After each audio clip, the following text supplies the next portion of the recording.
לכבוד שבת קודש, לכבוד שבת קודש, נרות לכבוד שבת, לכבוד שבת קודש, חלות לכבוד שבת, לכבוד שבת קודש, ואין עולם הבא, ואין עולם הבא. בואי לגלי, אחותי קלה, בואי לגלי, שבת מלכתה. מאין עולם הבא, מאין עולם הבא, יום שבת, יום מנוחה, כל עם מתענגים בה, כל עם מתענגים בה, יזכו יזכו לערוב שמחה. מאין עולם הבא, oi! Shabbos in 5 days. Kira, great to see you. Chaver, let's fire it up. Atfila b'shem Kol Yisrael for Pesach Uve ben Yosef Asara Baruch Bas Yehudis Miriam Dodo Bas Chani Lekoved Yom Bas Basa Shir Bas Basa Saner Uve ben money in every neshama in Klal Yisrael. So too Hashem our God and God of our fathers, help us labor in your holy Torah constantly, day and night, in holiness and purity. Let our Torah study arouse the very roots of the souls of Israel, which stem from the primordial thought of God. Finally got that word right.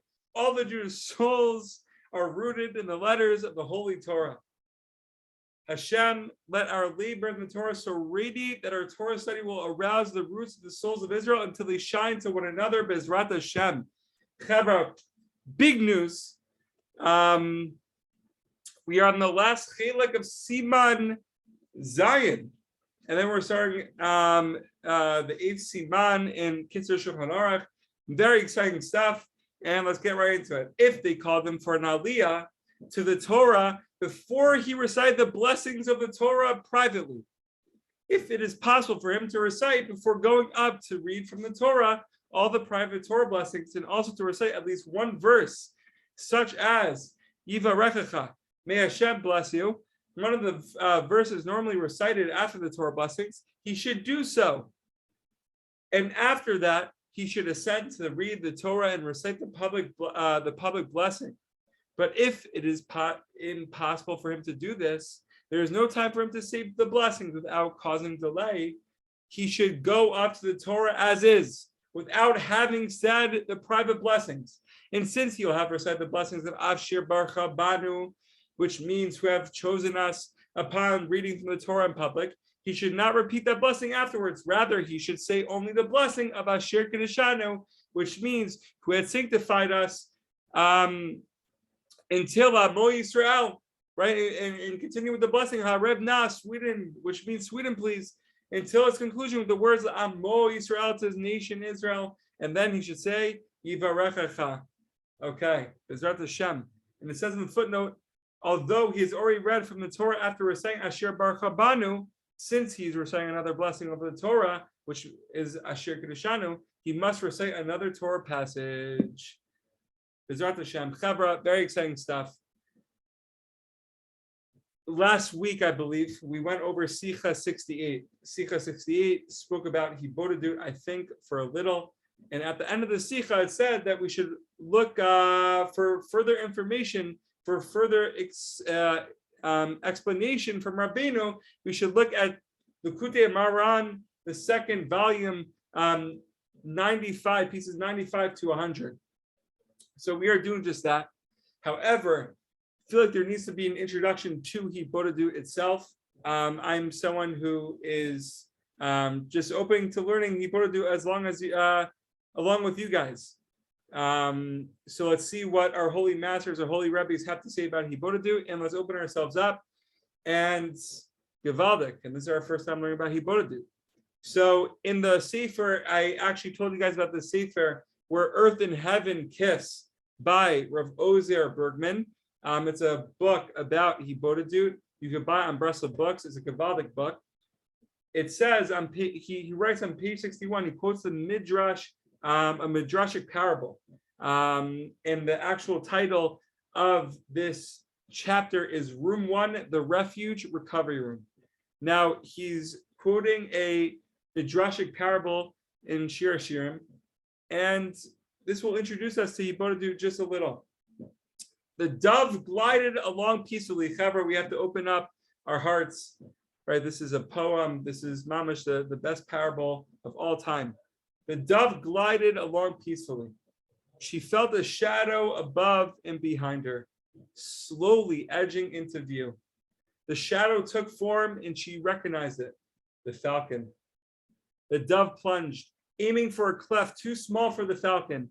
As she made her final descent, she saw the snake, coiled and fanged, waiting hungrily. She pulled up and started to hover, with nowhere to go.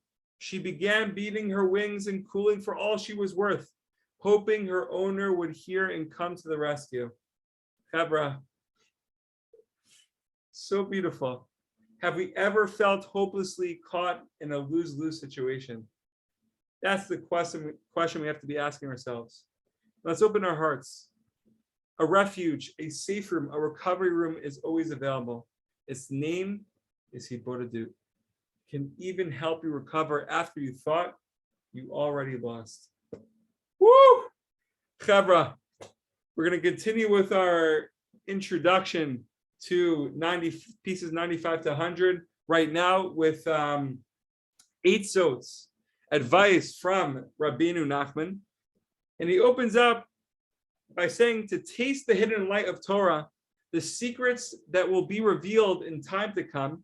You should seclude yourself as much as you can to pray and speak to God. And if ever we went over this, I think either in Sikha 68 and even before that about Hitbodidut, about secluding ourselves with God at least one every single day, at least 1 hour a day.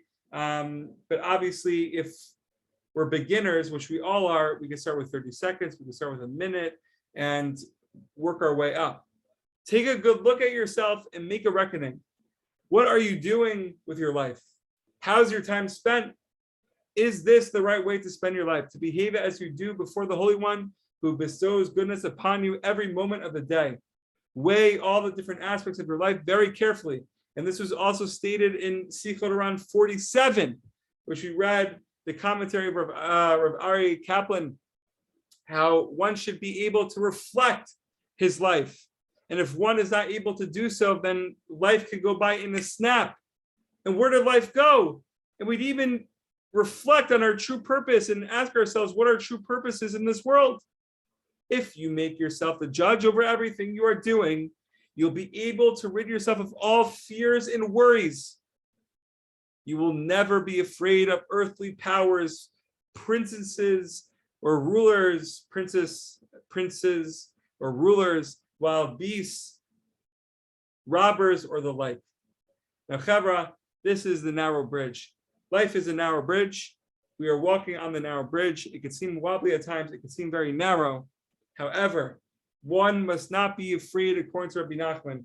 I was just by a tzaddik the other day, and he told me that if you have faith in Hashem, then you have everything. Then everything is okay. Everything is good. So, Chabra, if we have faith in Hashem, that means we are never worried. We never have those fears, right? And we can rid ourselves of those unnecessary fears and worries. But if we are not working on our emunah, then we can be afraid of these earthly powers, princes or rulers, wild beasts, robbers, or the like. Nothing in the world will frighten you. Only before God will you stand in fear and reverence.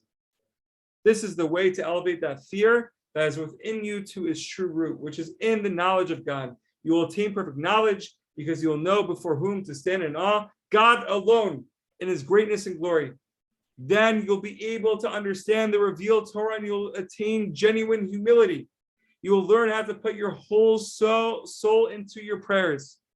All sense of self and physical being will be totally nullified as you pray. You'll be able to pray without any thought of personal gain. When you reach the point as that your sense of self and physicality totally disappear, as if you were simply not in the world at all, then you'll discover the hidden secrets of the Torah and this concealed light that is destined to be revealed in time to come. All this can you achieve through Hitbodidut.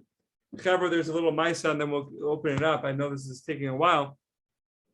By Rabbeinu, right? And he once said to the students, your bodies are so gross and attached to the physicality of this world. And he said to his followers, you must wear it down with the words of holiness. The Rebbe told the following parable about the greatness of a persistent prayer, Chavra. A king asked his son to transfer an extremely large stone to the tower of the palace. No matter what the prince tried, he could not figure out a way to lift such a large stone, such a huge stone, let alone get it up to the tower. Finally, the king said, do you really think I expect you to carry it in one piece? Chip away at the stone with a chisel and hammer, and each day bring up the pieces. Eventually, the entire stone will have been brought up to the tower. Similarly, in serving God, Chavra, persistency, daily prayer, Hitbodidut, chips away at the heart of stone and elevates a person to God. Bezrat Hashem, Chavra, introduction to Hitbodidut, introduction to 95 to 100 in the Lekutei Moharan, chapter 2 and book 2, and we'll continue tomorrow. Bezrat Hashem. Questions, comments, please feel free. There's a lot there, a lot. There's a lot. And if we got lost, that's okay, because I got lost too. The Falcons, Reb. The Falcons. It's all about the Falcons. Woo! All right, notch it up, notch it up, notch it up, Kira. Notch it up. Clever. We should all be healthy, happy, and successful, and just notch it up. That's going to be the title. Notch it up. Be well. Be well. Fire it up.